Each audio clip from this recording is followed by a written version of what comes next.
It's 4:04 p.m. Welcome to another one of our EP talks, Thursdays at 4. So, dobro došli svi, benvenuti tutti, welcome. It's a very special session of our EP talks because we are organizing this one in partnership with European Parliament Liaison Office in Milan. And it's great to have our Italian friends on board today.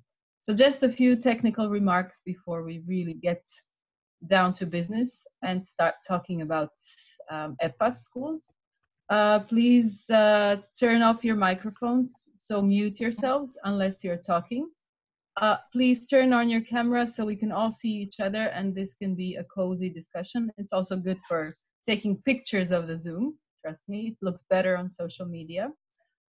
As to the questions, we would like as many of you to participate today. And in the course of this discussion, you can ask direct questions to the account, which is called Send Questions Here. And this is actually my colleague Marco and I checking the questions and asking them to our speakers. Of course, please write your name and the school or the organization that you're coming from or representing. And of course, the person towards which the question is directed. So, as I said, this discussion is organized in partnership with EPLO Milan. Welcome. But our guest speakers also come from Brussels. Today we will have Mr. Federico Rossetto, who is head of unit in charge of our Epas program, among other projects. We also have with us, also from Brussels, Sara Martos, who is the Epas key administrator. Welcome, Sara. And as our special guest today, Maurizio Molinari, who is head of EPLO Milan, and Barbara Forni, who administrates the Epas program in Milan. Of course, we are overjoyed to have ambassadors, seniors and juniors from Liceo Statale Daniele Manin di Cremona and another school, ETC Epacle Elza Morante. And many of our Croatian schools, we hope as many as 50 represented here today. But without further ado, I give the microphone to Marco, who will start with our special guests. Thank you, Andrea, and thanks to all our speakers today for joining us.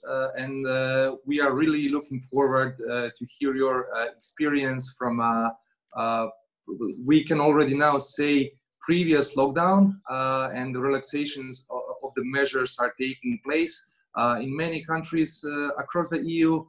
So we are really looking forward to hear how it went within your schools and within your education system. But before we start, we are really happy that we have two guests from Brussels today with us.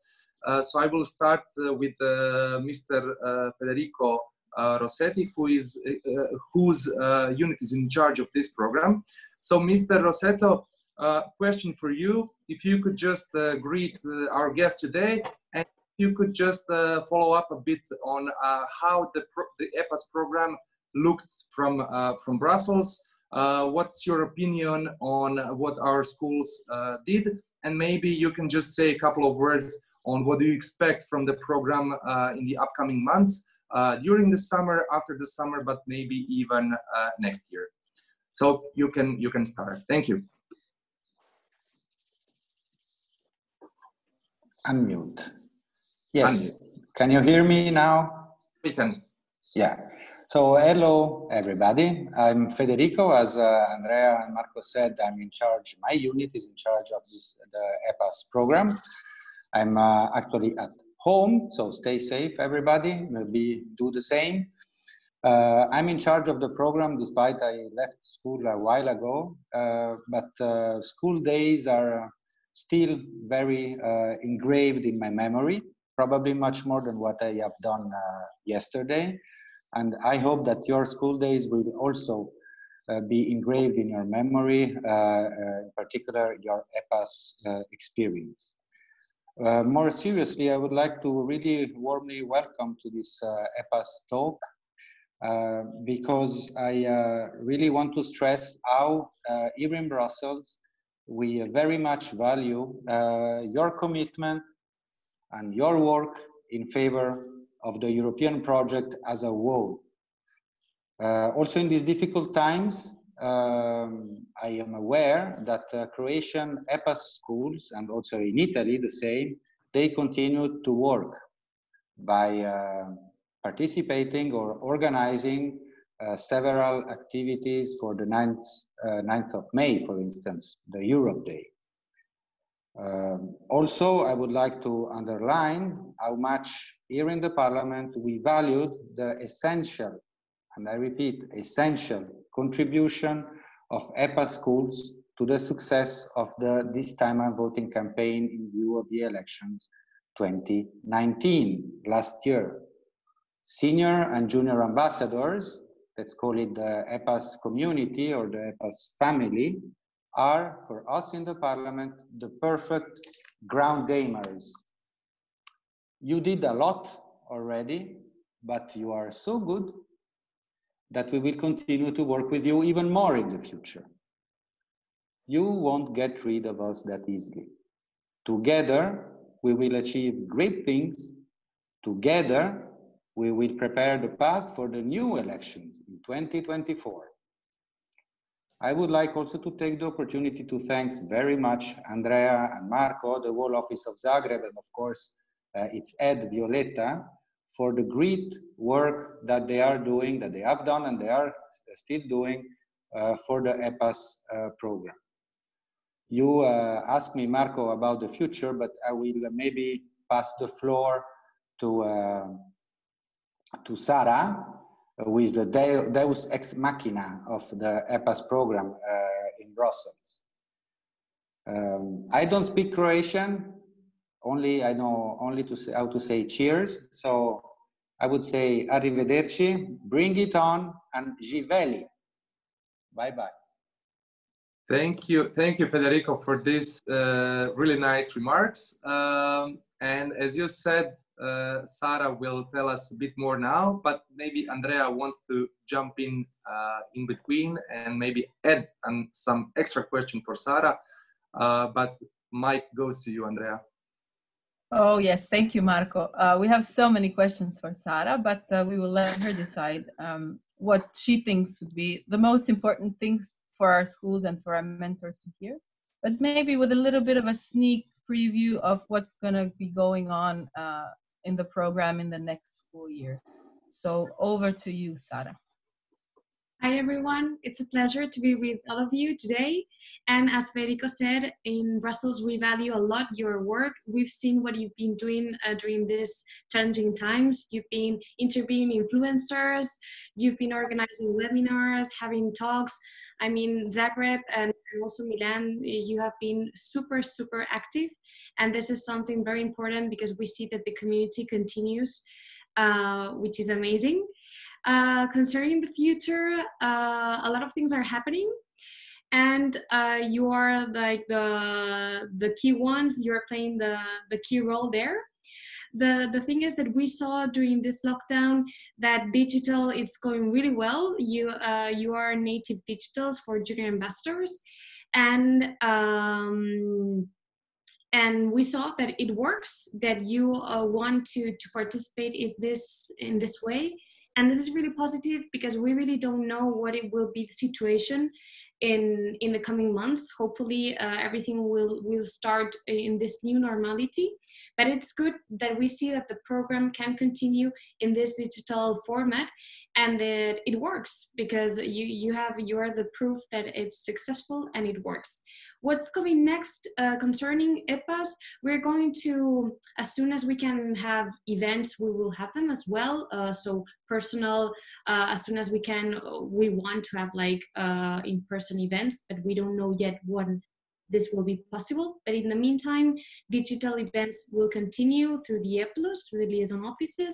And also the idea is for the next school year to launch the Epas website and to offer teaching material online, and also to offer you an overview of the Epas network in Europe, and to also boost a bit the twinning part of the program, because we know that one of the main concerns of your interests is really to connect with each other. And so we are very much in favor of that. At the moment, the network is quite big. We already have 1,500 schools. more than 3,400 senior ambassadors, and more than 21,000 junior ambassadors. So it's a huge network, and you're playing a key role. And both offices, like in Croatia and in Italy, especially in Milan, you're both very active, and we're very grateful for having you in the community. So I don't know, Andrea, if you have any questions? Well, maybe, Sara, just a little one, an extra one. What would...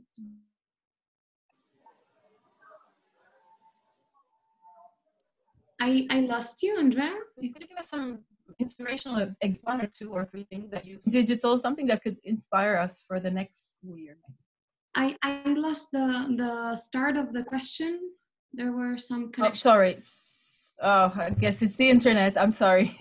So I'll rephrase.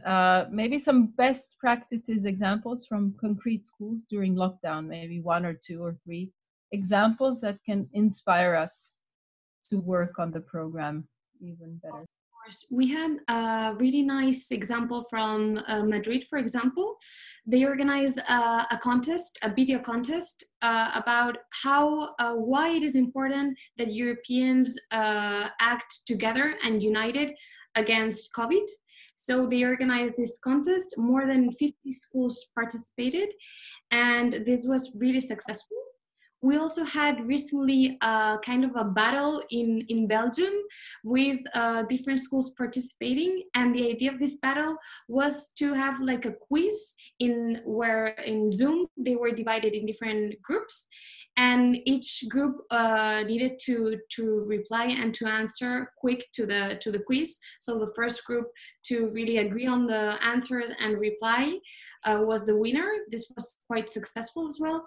We had also a lot of webinars with MEPs.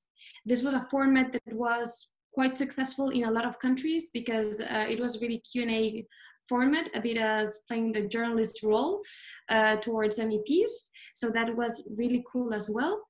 And these are like some examples.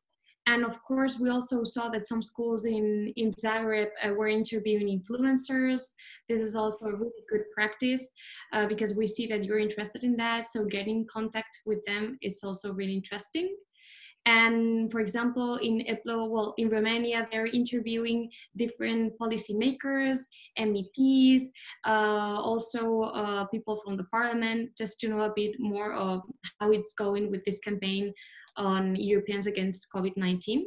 So these are some of the practices that we have seen and that are really interesting and that show us that this digital format is working and that you're interested in collaborating with us, which is great. Thank Andrea, you for now, Sara. Can I add something? Absolutely. Ciao, Maurizio. It's impressive. I don't know if you can hear me because not hear me. Maybe you can see me. Maybe I don't know. But yes, you're there. Yes. Okay.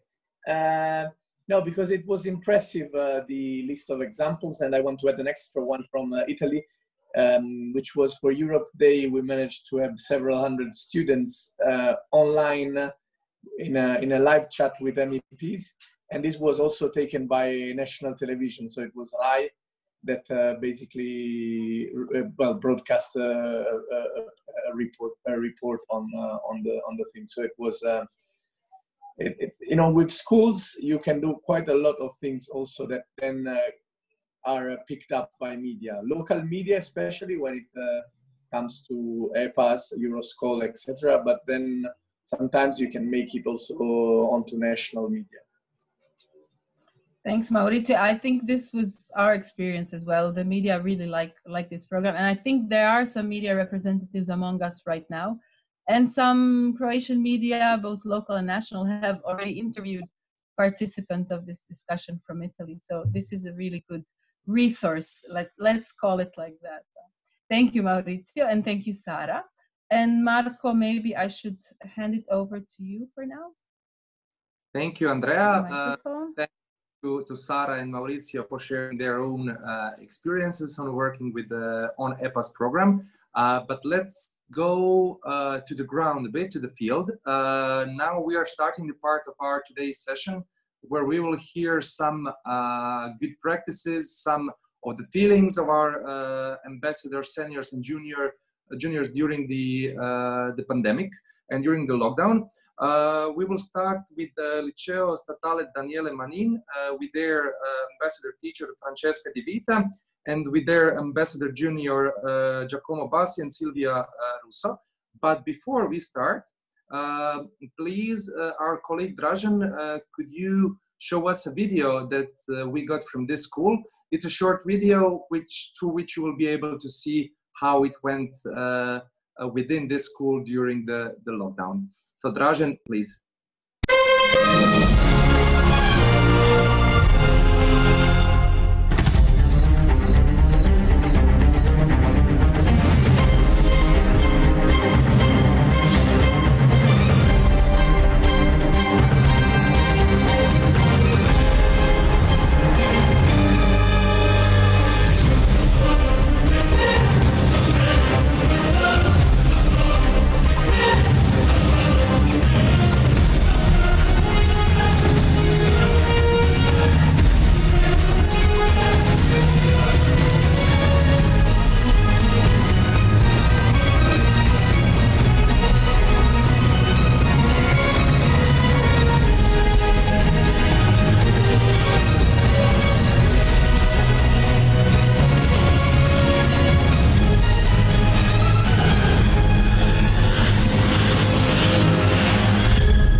Thank you, Dražen, and thanks to our colleagues for sharing this video.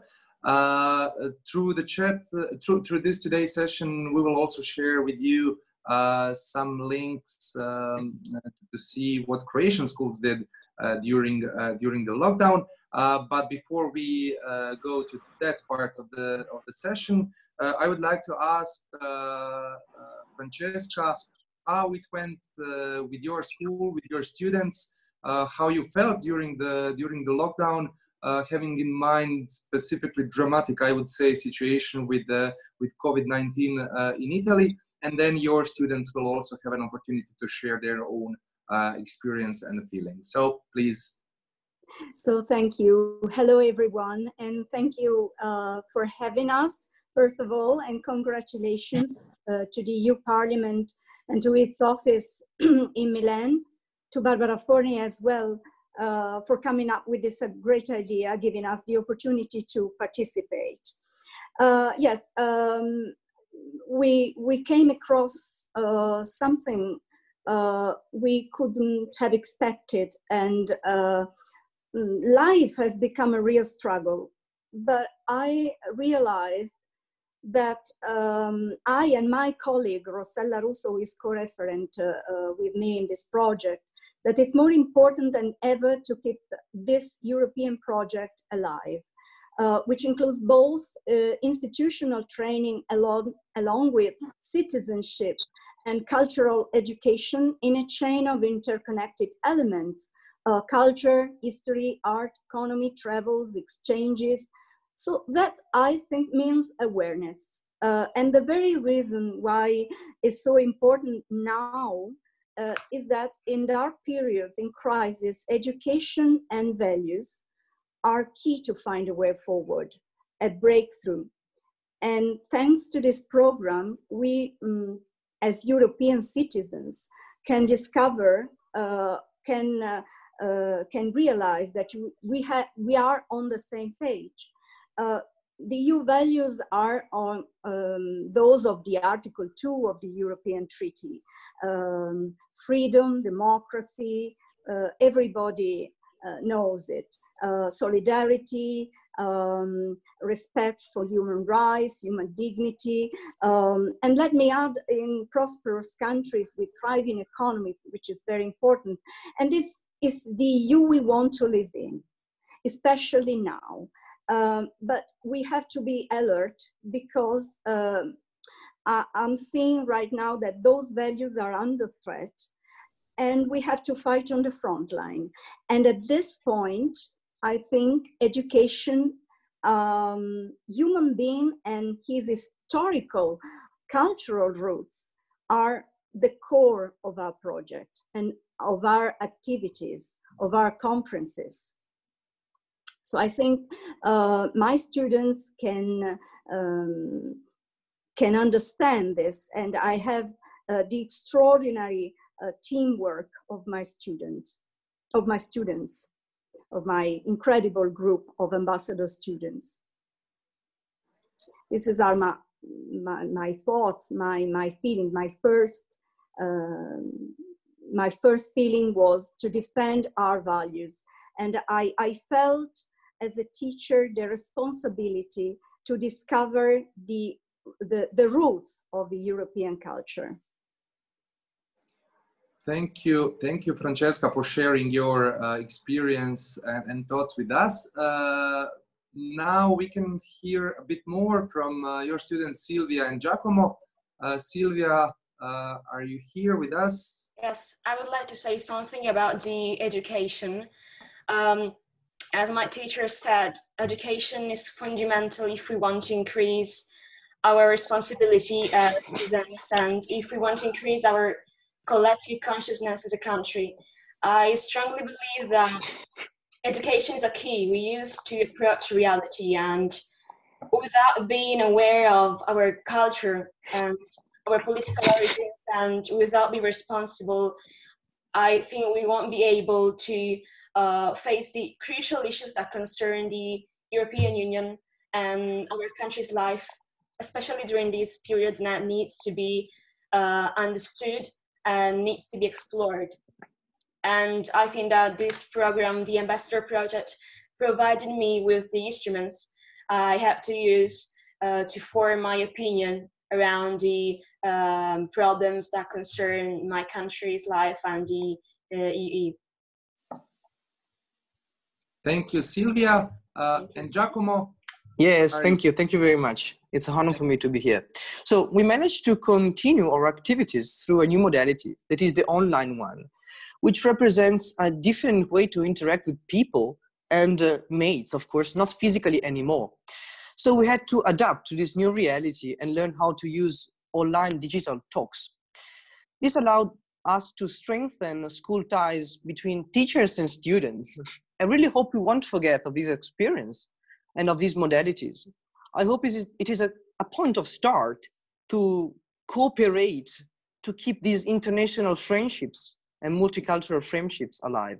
So during our meetings, we had the chance to host important Italian relators and speakers, such as Mauro Cerutti, professor at Ulm University in Milan, and Carlo Cottarelli, Professor Carlo Cottarelli, who is a former director of FMI. So on this occasion, the Europe Day, the 9th of May, we have a chance to clarify our doubts by sharing with the relators our main issues. So despite the hard times and actually the virtual distance, I think I'm very satisfied of this project and this experience, and very thankful to my school and to you. Thank you. Thank you, Giacomo. Thank you, Silvia and Francesca, for sharing your experience. Andrea, I heard that you have some questions for our Croatian schools in this round. Well, yes, I do, Marco, thank you. I believe there are some 50 schools here, or at least some of our ambassador juniors and seniors from those schools. But we had 2 volunteers to talk in this first part of our discussion. And one of them was Gimnazia Vladimira Nazora, or Vladimir Nazor Gymnasium from Zadar. We have with us Ms. Tikana Biuk-Magash and her students. The same questions for them, of course. How have you survived? How are you surviving the isolation and everything related to COVID? Has Epas helped you? Has it inspired you? Has it been a wanted, quote unquote, distraction from your daily work? And while you talk, our host Dražan will share with you the YouTube link where our Italian friends can see what our Croatian students have been doing for the past 3 months in lockdown. It's an assembly of video materials recorded by Epas for EPLO Zagreb. But now over to Ms. Tihana Magash. Hi, well, dear all, greetings from sunny Dalmatia. Teaching in the COVID era was quite a challenge, but I think both students and teachers did well. The hardest part was in the beginning, since we all had to learn how to function in the virtual world. But however, after some time, we realized that less is more and efficient. The most difficult moments for me were when my student's mother died and some problems in their family. And you are not able to come and help with your presence with family and friends. But on the other hand, on the other side, we have lots of positive things of this online, I will say, life during past months. Epas talks were extremely interesting to us, as well as the WhatsApp group of ambassadors of our school, and also partnership with another schools in this project. We all were and we are extremely active and informative at this moment. Our school chooses, well, I will say, easier themes to research, like cultural heritage, ecology, or mental health during this COVID-19. And therefore it should be said publicity, thanks to all junior and senior ambassadors who respond to this challenge in this COVID era and continued their activities to learn more about diversity and similarities of the EU. I think that this program helped to help all of us to be more in touch with this really important subject for all of them, and more or less I think that I said everything. Thank you, Tihana. Hvala, Tihana. I think it's very inspiring to see each other supportive of each other's work in difficult times like these. But if there's nothing to add from Zadar, maybe we could hear from our colleague Barbara Forni now to sort of give her overview of how it was to manage or administer this program in COVID times. Barbara, would you like to share some thoughts with us? Yes, hello everybody. Thank you for inviting us and involving us in this chat. I've been in charge of this program since the very beginning in 2015, when it was a pilot project. And of course, we started with a very small number of schools involved, school related to the touristic area of study. And then I saw the growth of this project, and the program involved different type of school. This year, of course, we managed the program very, very differently. I was used to go physically to schools and to have a meeting with students and senior ambassadors, and to share with them a sort of tailored program, tailored lessons, and a tailored moment of sharing ideas and also material. Of course, for me, the primary purpose of this education project is not only to develop knowledge, skills, competencies, and attitudes, but to embed the fundamental values of you. And I think that this program helps young people to become active, responsible, open-minded members of the society. And I would like to add one important thing, in my opinion, is one of the most important related to this program. That is the creation of capital, a relational capital. I mean, the difference is made by each one of us. And to create this community of thought, actions, and facts, we need to share a vision, a very shared vision embedded in European values. So I think that this year, with these new technologies that involved the change, the total change of the way in which I administrated the program, I felt even more the necessity, the need to create this relationship with the teachers and the teachers with their students. And the difference, and I'm very glad to hear that from Sarah, that one of the new idea is to create a network, a website with all the school linked together, and to have the possibility for teachers and students to create a network from themselves.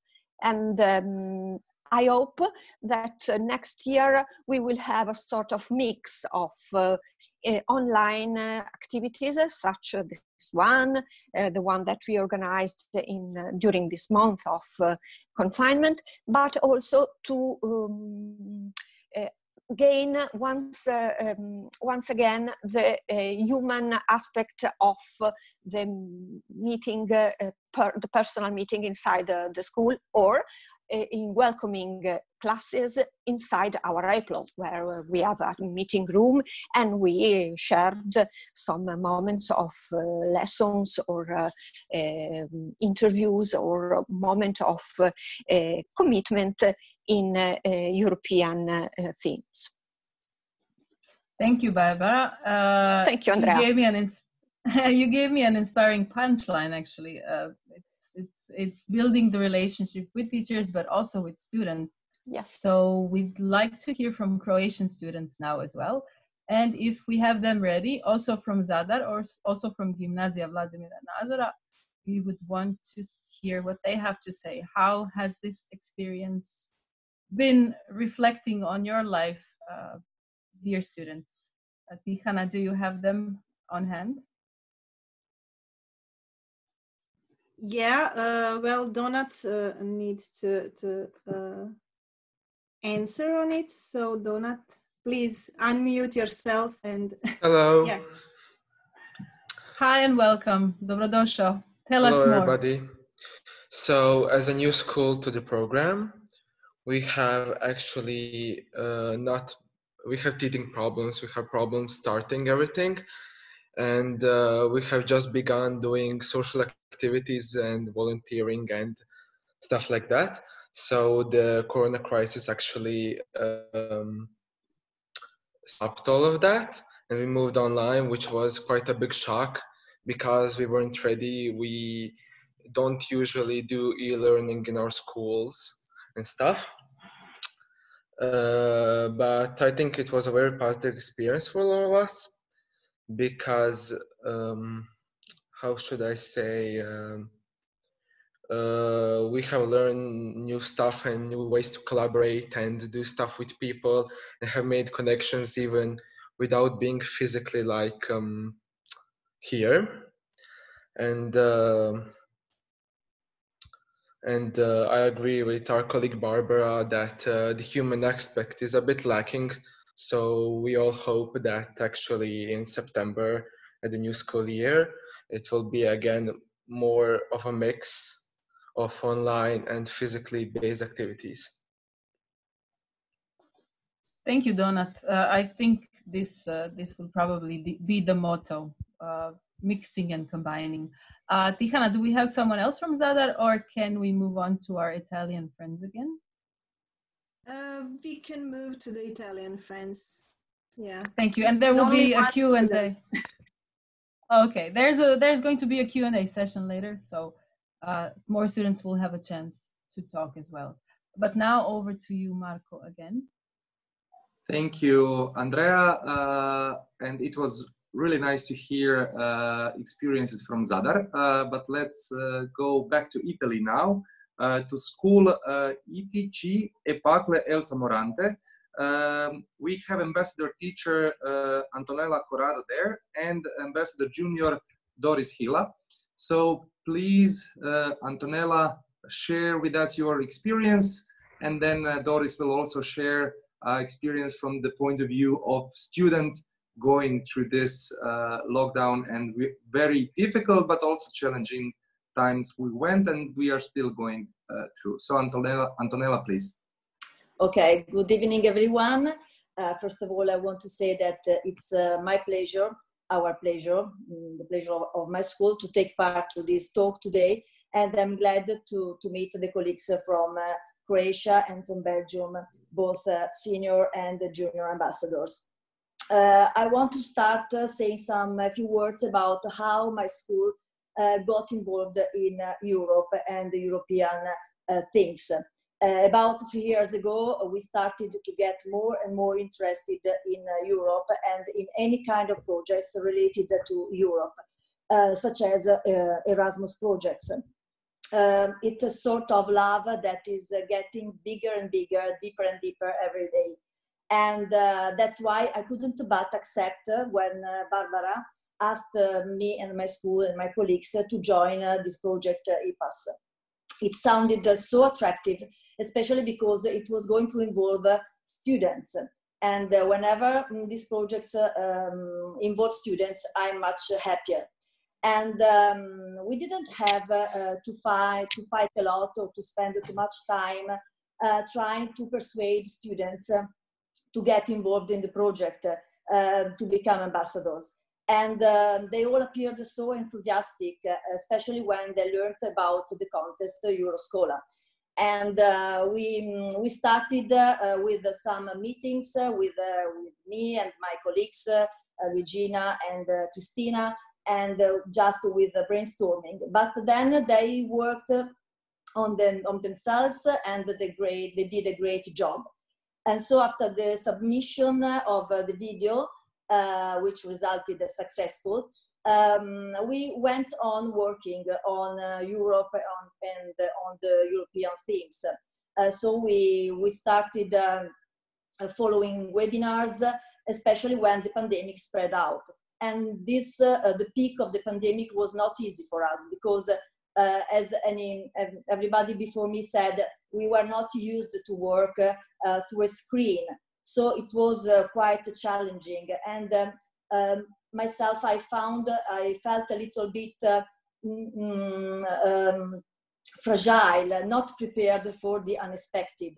And we tried anyway to go on with the activities, but in a different way.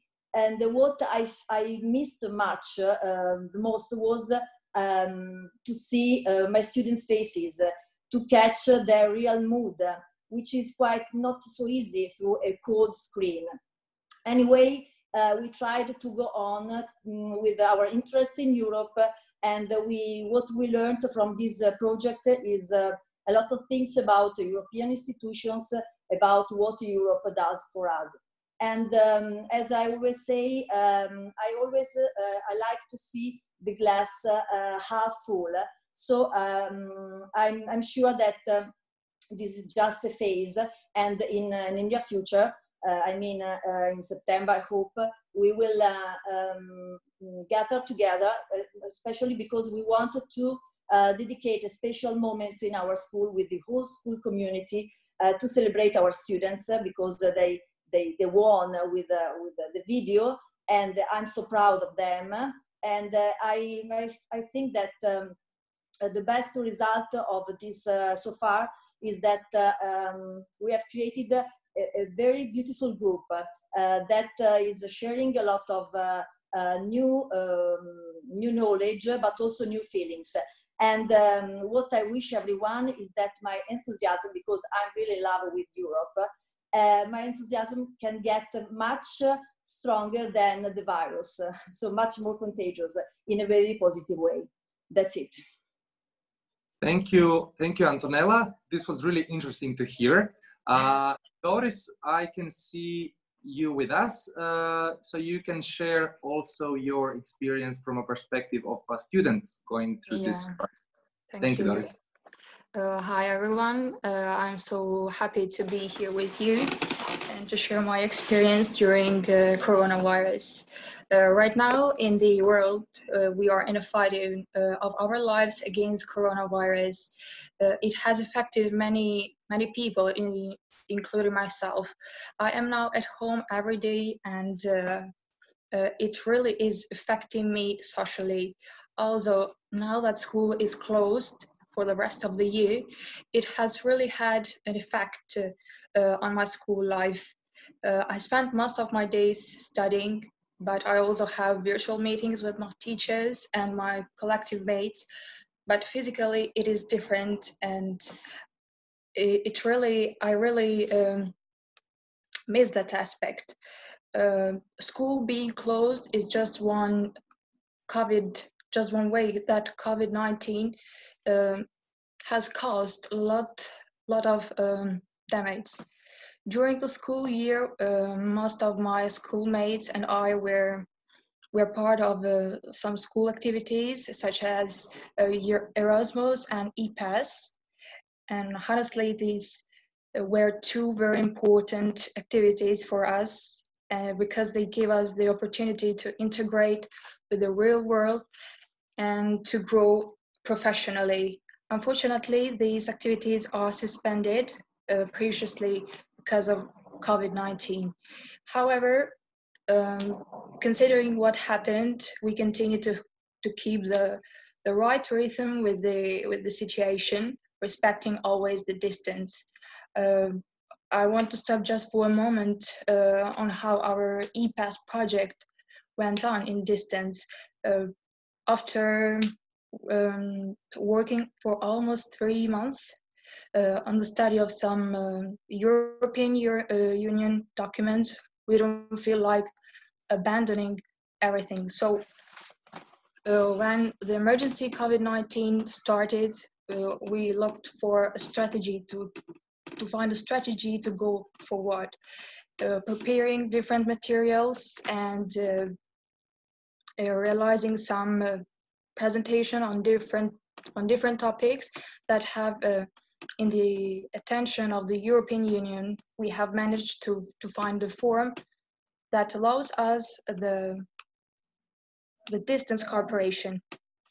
And my main fear is how long will my life will be on pause. That's it. But however, the government is giving a green light, and I'm so optimistic about that. But I'm pretty sure when it is all over, we will be more grateful for what we have. I have learned that life and our habits can change in a second. And from this experience, I have noticed that most of us don't enjoy simple things we have. Even a simple walk in the open air. Now that we can't, we are realizing the importance of these little things. And I hope that everything returns to normal and we continue to live our lives where coronavirus has paused us. Thank you. Thank you, Doris. Thank you for this really honest, sharing this really honest experience with us. Situation in Croatia was also challenging, but we were all watching what's happening in Italy. We were all watching what's happening in Spain. So we are really aware of how it was there and what you went through. So this is really special opportunity for us, let's say, to hear it directly from students and from teachers. But it's not only that we will be hearing from you today. Your school also sent us a short video. So our colleague Dražen will show it now quickly, and then we will pass on to our second Croatian school to hear their own experiences. So Dražen, please, if you could share another video with us.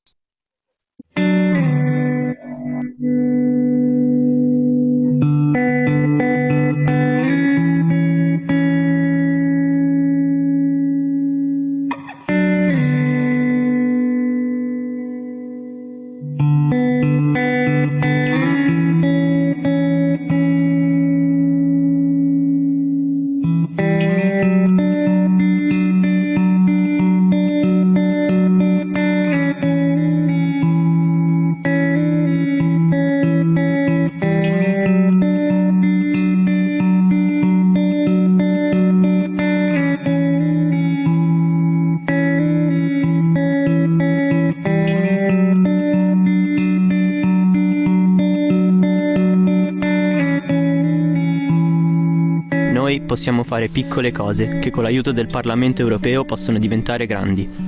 Il problema non è l'energia nucleare, ma il cuore dell'uomo.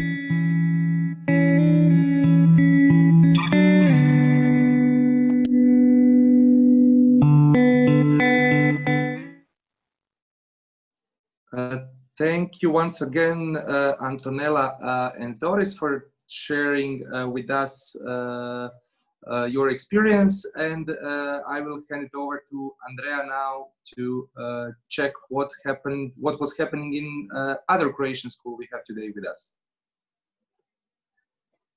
Yes, thank you, Marko. We go to Slavonski Brod, where we'll talk with Miss Marina Cvić, who is our ambassador senior for Gimnazija Matija Mesić, and to one of her students as well to share their perspective.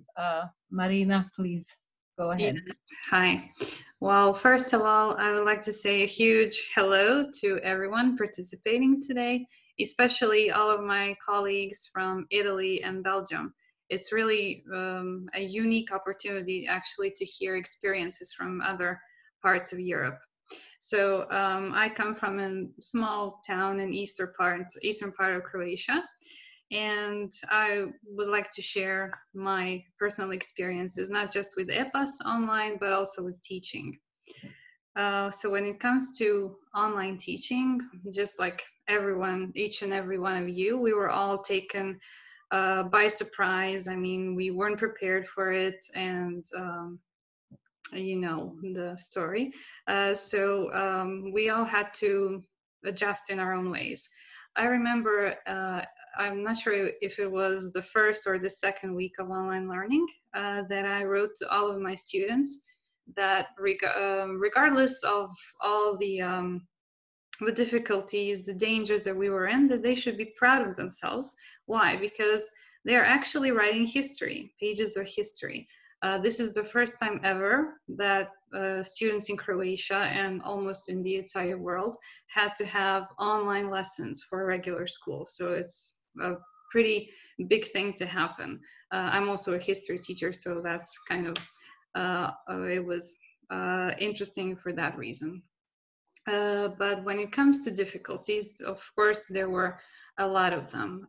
For me personally, the biggest one in the beginning was adapting the amount of course material that I was giving my students, because of course it's not the same as when you're in a regular classroom and you have your own teacher to explain it in person. You can ask everything that you don't understand, and the teacher can always, you know, adapt their way of teaching to each and every person.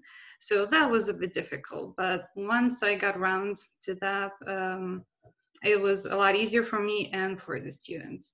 I would like to say that regarding the participation of students, it was pretty much the same as in regular classrooms, but actually some students that are usually more reserved in real life got an opportunity to flourish, to show all that they can accomplish without actually having to speak up in real class.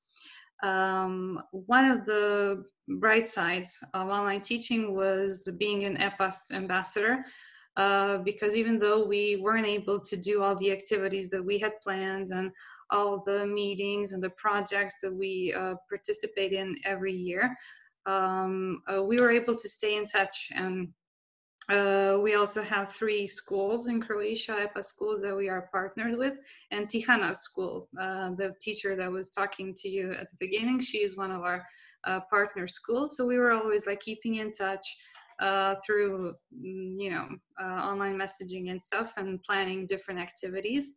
It was so cool to participate in EP talks and to hear experiences from MEPs and people from different walks of life. And also with our partner schools, we last week organized a Zoom talk with one of our Croatian MEPs. So students could actually ask questions and get answers to them.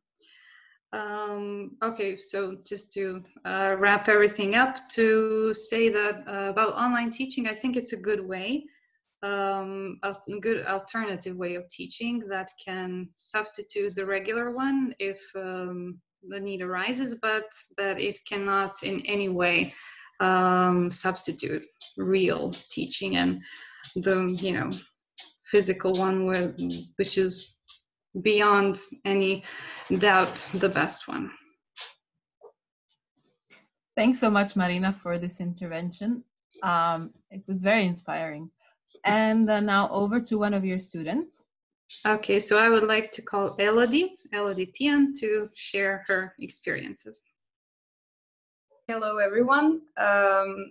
So first of all, I would like to thank you all for inviting us to this Zoom meeting. It really means a lot because Zoom these days is the only way we can replace human touch. So thank you. We feel really honored and happy to participate in this. I also feel free to say that at first, when this COVID crisis began, we all felt really scared and confused. It was really hard to adapt in the beginning because we were never in a similar situation like this one. But I think that the most important thing is that we adapted, and we adapted fast and properly. If you ask me personally, I think that online Epas was very well organized. Of course, it could never replace a real Epas. In schools, we have the meetings and everything. But I think that we managed to discuss all of the important topics, mainly via our group chats and Zoom, but also all the other platforms like Facebook, Instagram, and others. We also continued sharing European values, and we created many projects during the COVID crisis. I think that the most important one was making posters about Croatia, about European Union, about Epas, and Croatian natural beauties, because Croatia is the country which is well known for its natural beauties. So yeah, to me personally, Epas helped a lot, not only during Corona crisis, but in general as well, because I've been part of Epas since it came to Croatia, since it came to my school. I think it's 3 years now, and I'm really proud and happy to participate in it. Thank you, Elodie. Again, very, very inspiring. It's great to hear these stories, and it's for us as people who are working on the program, it's always great to hear your feedback, of course, so we know the direction in which to move. And I believe, Marco, we have many questions from the audience now. It would be time to pose them now, right? Yes, Andrea, correct. We have many questions. We have a couple of minutes to go through them. So I can see a question from Professor Branka Vladimir. Professor, are you with us? You can ask your question by yourself. Okay, hello everyone, from Croatian schools and Italian schools to our colleagues and to students, and from colleagues from Brussels. Hello Marco, hello Andrea. I have some concrete questions, one for my colleagues from Italian schools, for the teachers. What have been your real experiences with online teaching in Italy? How was that organized? How did that look in Italy?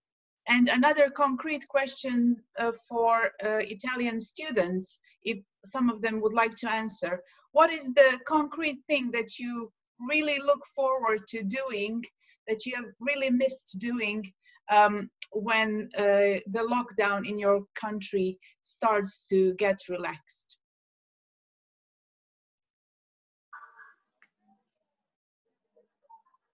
So maybe Antonella or Francesca, just unmute your Okay. mics. I can say that in my school at first, when the pandemic started, we didn't have a unique way of working because our principal let us use any platform we wanted. But at a certain point, they decided that we had to have only one. And so we started using G Suite Classroom. And even people who are not so, who don't like so much working with digital tools had to adapt. And I think that was an opportunity for everyone to learn more about how to do school from a distance. So that was our experience. And from then I can leave the word to my student as for the student's point of view. So yes, I think COVID has changed the idea of youth participation. In my school, it wasn't too difficult to learn a practical solution, because as my colleague has just said, I think using G Suite, Google Suite is quite simple. For example, we use for online lessons Meet, and it's very easy to use. It's not a problem. So Google Classroom as well, Google Drive. Everybody in our school uses these digital tools. So as for the practical problem, so it wasn't too difficult.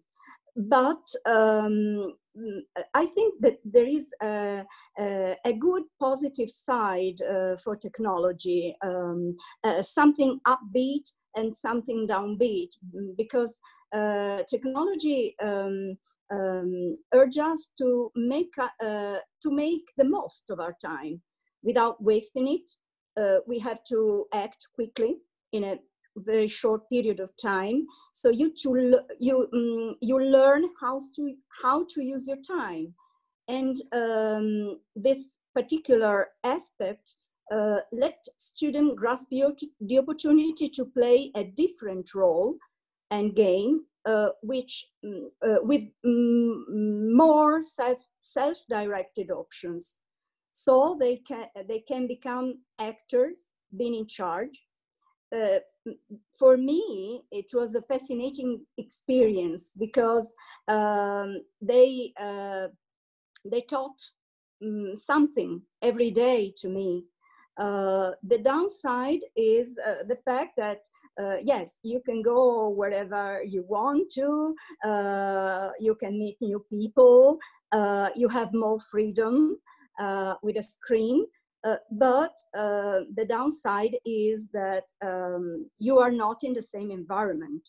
So it can be very isolating and makes you feel lonely, if you want. I feel lonely sometimes, but technology is fantastic, is a fantastic tool, but doesn't go far enough.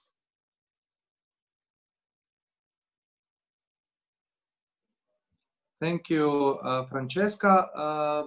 Maybe we should go for another question. Andrea, you received also some questions from our participants. Yes, that is correct, Marco. We have a question from Borna Cesarec, who is one of the students. He is an Epas student in Krapina, and maybe he can pose the question himself. Borna, go ahead. As this is my first year in Epas project, I have a question for all those teachers and also people from Brussels. Do you think that participants in Epas projects are more active now during this time of pandemic than during normal time?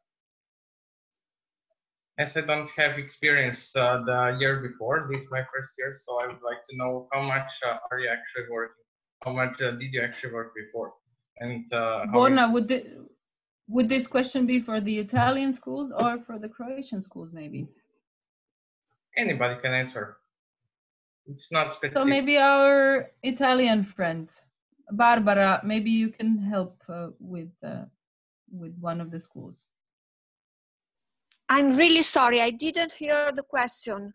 I hear only your voice, Andrea, not the voice of the I see. younger student. I see him, I will, but I'll try to rephrase. So Borna wants to know if you think that more is being done within the program now during lockdown, or has it been more active before when we had physical presence of schools in schools and in EPLOs? So he would like to know if there's more or less that's being done. No, I think that from my point of view, things have been done at the same level, in different way, but at the same level. I mean, schools that accepted to continue with the program also during this lockdown period decided to organize seminars and to organize meetings, and we supported them also at distance. Anyway, things are different, but they went on very well as well. Yes, I think that compared to previous year, the only difference was the modality in which we deal with the program. But we reached very good goals anyway. Thank you, Barbara. Borna, does this make it a bit clearer? It's same but different somehow, right? Same but different. It's quite true. Yes. Yes. Well, from our side, I think both Marco and I can confirm there's plenty of work. It's just different, and the schools are doing a lot, just in a very different way, I would say. Enough for you, Borna, as an answer? Mrs. Francesca, thank you, and Miss Barbara, thank you for your answer. Thank you. Thank you, you too. Thank you. Thank you. We have many questions, as we said, but we don't have much time. The discussion has so far stretched a bit longer than planned, which is a good sign. It means we're all enjoying it and learning a lot from each other. So I would say let's keep in touch. Let's stay connected. You know, if things turn differently in the next season, but let's make this the beginning of a beautiful Croatian-Italian friendship. And maybe along these lines, I would like to call our two heads of offices present with us today. Maybe first our guest, Maurizio Molinari, head of office in Milano, and then our very own Violeta Stanicic, head of office in Zagreb, to give this discussion the final touch, the cherry on top. Maybe Maurizio. Thanks, Andrea. It was really impressing listening to so many experiences, to so many examples, good practices.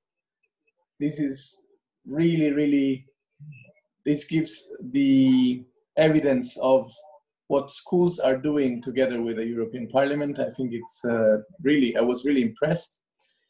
And I must say, I have the impression, and I think my colleagues in Italy, and not only in Italy, that we're working even more remotely than we would do in the office. So both us as European Parliament representatives and the schools, I'm sure we have done so much in the last couple of months during the lockdown and when the lockdown was slowly but steadily released. There is one thing which is missing, and it's human touch and human presence and being together, and this is unreplaceable, unfortunately. So what I suggest is I take on Andrea's idea of working together. Let's plan things together.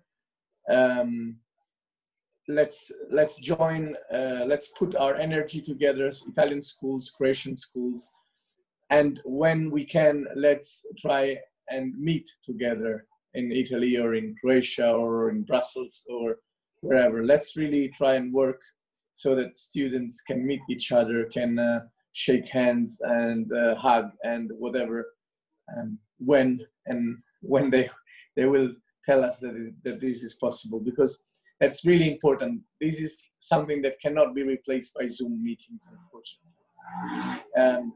Thanks again. Thanks to all Italian and Croatian colleagues, to all teachers, students, and I think I shall give the floor to Violeta.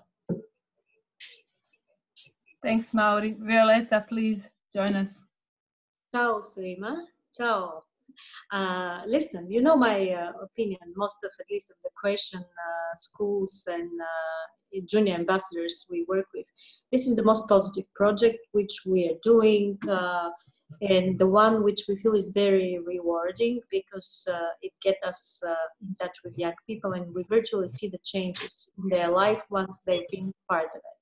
But I wanted to say also that this 1 hour we had now is wonderful. Like, I really saw also how meaningful it is when we connect schools and students and professors from, in this case, 2 European countries, how wonderful it is to have this exchange, particularly indeed in times of, let's say, challenges.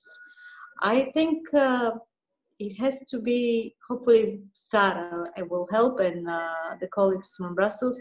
I think we should make this particularly an infectious experience and spread it further with more exchanges between ambassador schools from different countries.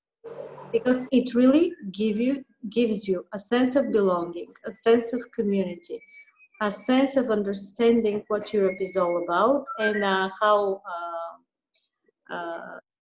really powerful it is to be a European, including now in difficult times.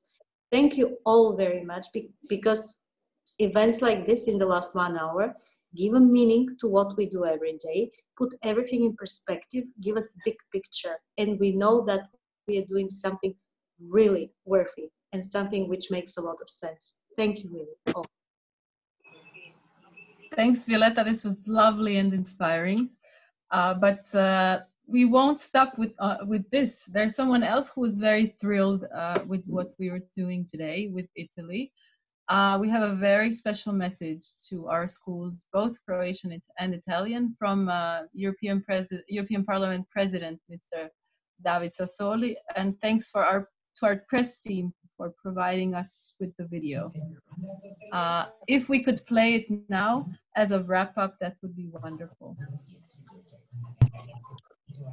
Buon pomeriggio, sono molto felice di dire qualche parola a tutti voi, giovani cittadini europei, che vi riunite nel quadro del programma delle scuole ambasciatrici del Parlamento europeo. La crisi di Covid-19 ha reso gli ultimi mesi molto difficili per tutti, ha cambiato le nostre abitudini e immagino che questo valga anche per voi. Probabilmente non potevate uscire di casa per incontrare i vostri amici, avrete dovuto adattarvi a un nuovo tipo di realtà scolastica, forse la vostra famiglia ha vissuto qualche difficoltà economica. Nonostante questo avete continuato i vostri studi sull'Unione Europea. Come avete visto, stiamo facendo tutto il possibile per aiutare l'economia europea, i nostri stati nazionali a riprendersi dopo questo drammatico shock, esattamente perché vogliamo che ciascuno di voi possa trovare buone opportunità quando lascerà la scuola e comincerà a costruire la propria vita. Non a caso il piano di ricostruzione europeo si chiama Next Generation, cioè voi, la generazione del futuro. Per riuscirci abbiamo bisogno che l'Unione Europea resti unita. Nessun paese può farcela da solo, siamo più forti quando uniamo le forze. E questo l'abbiamo visto in questi mesi di pandemia. E questo è anche il principio fondamentale su cui si fonda la nostra Unione, ed è per questo che il vostro lavoro è così importante. Vi incoraggio a continuare a studiare, a parlare dell'Unione Europea, a conoscerla e a fare tutto ciò con i vostri amici, con i vostri genitori, nelle vostre famiglie. Vi prego di condividere ciò che sapete, di sfidare alcune delle credenze comuni sull'Unione Europea, di sfidare quella reticenza che spesso parte della politica trasmette su una presunta lontananza dell'Europa. Dobbiamo costruire il futuro insieme, il nostro futuro si chiama Unione Europea. Grazie per essere i nostri ambasciatori, continuate a prendervi cura della casa comune, continuate il vostro impegno per costruire l'Europa del futuro. A lovely punchline. Our future is called the European Union. So maybe I will leave it at that. I will thank you once again, and I will give the closing floor to my colleague Marco. Thank you, Andrea. It was really nice and inspiring to see that the President of the European Parliament did this message for our schools, for our meeting today. you will be able to see it again on our social media. So as every time, you know the drill, go to our social media platforms of EPLO Zagreb and EPLO Milan. Follow us on Facebook, Instagram, Twitter, and YouTube. This was live streamed. It's still live streaming. And later on, you will be able to see it on our YouTube channel. And in the upcoming days, we'll have some highlights video. We are not stopping with the EP talks. So next Thursday, again, we have something international kind of. Well, not kind of, definitely international. The topic is tourism. We've received many questions on will we do something about this really important thing, not only for the Croatia, but also for the south of Europe. It's also interesting for the Italy.